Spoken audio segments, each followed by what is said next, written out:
everyone. Thank you. Thank you so much for having me. I've been looking forward to this. I came from Boston, and as I was walking over today in the rain, lugging my suitcase, like through all these puddles, my feet were completely wet. All I could think about was, so I'm going to be talking a little bit about Tanzania, so I'm going to tell a little story. I couldn't not think about this one day at one of my nursery schools in Tanzania. And have any of you been to East Africa or Tanzania? A few. So you probably know what the rainy season is like there. There's just mud and water everywhere. And there was a day walking into one of my classrooms, and all the kids, they would leave their shoes outside, but they would bring the mud into the classrooms and throw the mud on the ceiling. And it would just stick on the ceiling, and the game was to just see how many mud clumps would sit on the ceiling. So I was thinking about that on the way over. So all of you, I think, have been in this industry for far longer than I have, and I don't think I can give you any best practices that you don't already know, but I'm here to share my journey, and it's really my 10-year journey in this industry, from founding my own nonprofit in Tanzania to then starting CSR at LogMeIn.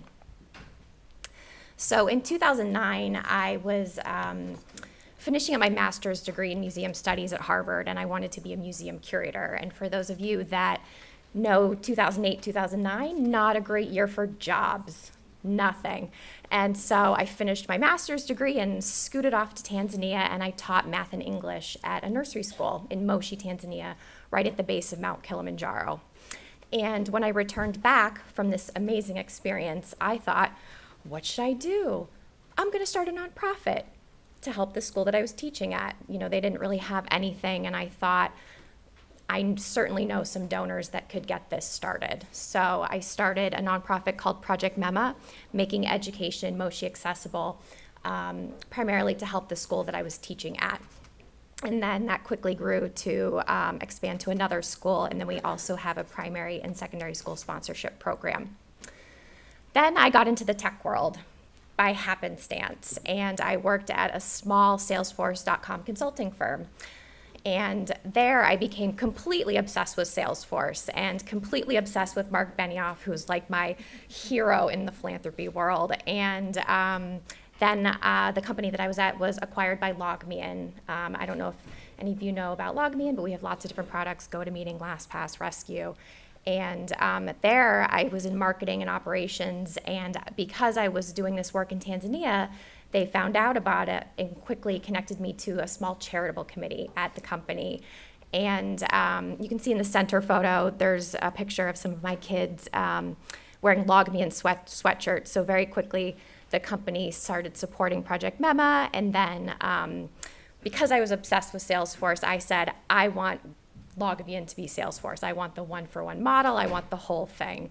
The CEO said, not quite yet, Amy, like, hold your horses. But I was like, no, we're gonna do this. I want grants, volunteer programs, the whole shebang. So I kept doing that. And then finally, he said, okay, Amy, you've proved yourself. I think this should be your full-time job. I want a proper CSR program. So for the past 10 months, I've been building that out. And so this is my world. So Project MEMA, we are in Tanzania, and I have a wonderful employee and volunteers that work for me there. And then Mission Possible, that's our CSR program. And LogMeIn has offices in all of the blue stars there, so we do CSR efforts in all of those areas. So my world quickly went from Boston and Tanzania to trying to support all of these locations.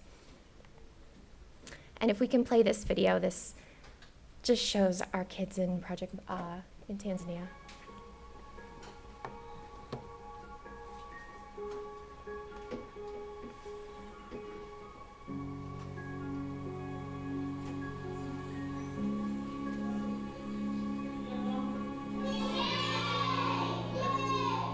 Those are the shoes.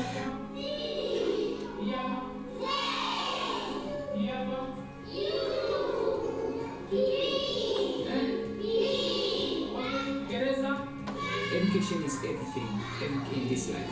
To see the kids like they get what is important to them, makes me feel good, no? Makes me feel happy to see the kids, they get what they deserve.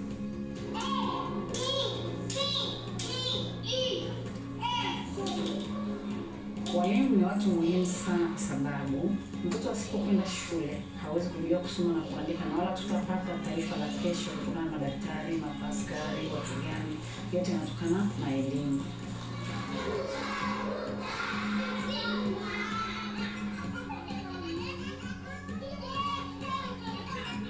I'm really proud of the work that we do in Moshi as a grassroots organization on a shoestring budget. I know they have the brightest futures because they have supportive families and they have our support, and they're doing really, really well in school.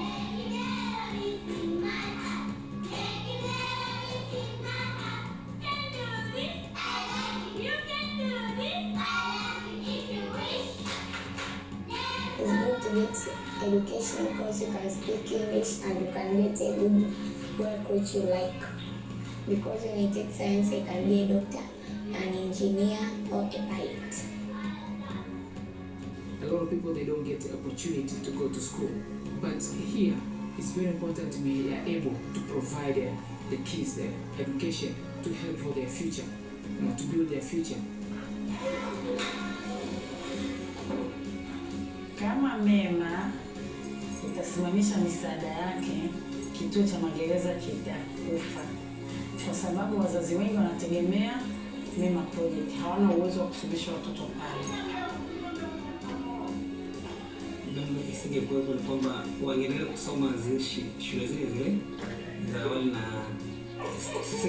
sisingejua mwelekeo baadaye ungekuwa vipi, lakini We are one of many, many nonprofits here in Moshi and Tanzania, and I know that we're making a difference, but we have a lot more work to do.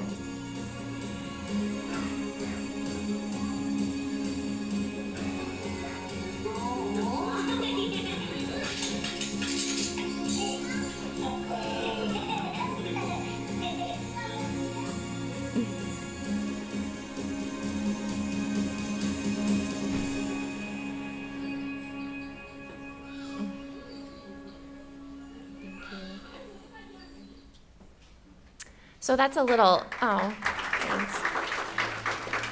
That's a little glimpse into Project MEMA. We have about 200 children under our umbrella of care, depending on the day and depending on the rainy season. But it's a labor of love, and I'm so happy to be involved with MEMA. Onto LogMeIn. For those of you that don't know, we're a publicly traded company. We have about 3,500 employees based in Boston. Some of our products up here, like I said, Rescue, GoToMeeting, LastPass. So when I started working on Mission Possible, it was a very small program, and within the last 10 months, we've really formalized it and made some great partnerships with Boston College and the Boston Foundation. And we focus our CSR efforts with volunteer time, grants, we donate our products, and then also technology, laptops, et cetera. And our impact areas are education and youth programs, critical human need, and I never thought I was going to work on sustainability until 2 months ago when I decided the plastic in my office was a disaster. So that's become part of my job all of a sudden as well.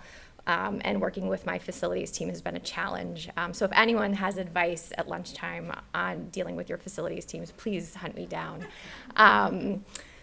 And I just want to touch on the STEM initiative. We have a great volunteer program starting on November 8th, which is National STEM Day. And we're going to be focusing all of our volunteer efforts globally on STEM education. The program's called STEM In, kind of a play on words with LogMeIn, STEM In. So we're really excited about that. And then just a stat, in the first half of the year, 18% of the company volunteered. And I don't know what industry standard is. I've heard 20%, 25%, 30%, but I feel really proud of the 18% at our company because we acquired another company with like 700 people. None of them had volunteered. So when you add in those people, like all of a sudden the stat, it becomes lower. And we haven't implemented any volunteer platforms. So this is all like word of mouth, email, like manual form sign-ups. So really proud of that. And we do a lot of like the traditional volunteering at food banks and homeless shelters, but then we started this summer, we did our first social impact hackathon, and it was so fun. We had the Boys and Girls Club of America corporate office come up from Atlanta, and they needed strategy help with a new member services platform that they're launching to all of their clubs in the US. And they needed help with product marketing, communications, and training. So we put together 3 cross-functional teams of our employees to do some pro bono consulting with them. And that was sort of our first foray into pro bono consulting and skills-based volunteering, and it went really well. So we'll replicate that hackathon in Dublin next year. So I think, I wear 2 hats. It's one mission. I've spent the last 10 years of my life giving back, and there's like little difference between my personal life and my professional life, and I wouldn't have it anyway other than that. And I've just been so inspired listening to all of you, and this is hard work, and just don't lose your hope and your excitement for it. I know like people ask you all the time, whether you're in CSR, like, can I have a donation? Can I have a grant? Can I have this? Or if you work at an NGO, it's, we need more money for this school. We need more of this. And it can be hard to get those requests. It's really difficult because you want to help everyone. And sometimes I think people get jaded, but please don't do that. We need everyone in this room to keep doing the good and keep fighting for everybody. So thank you.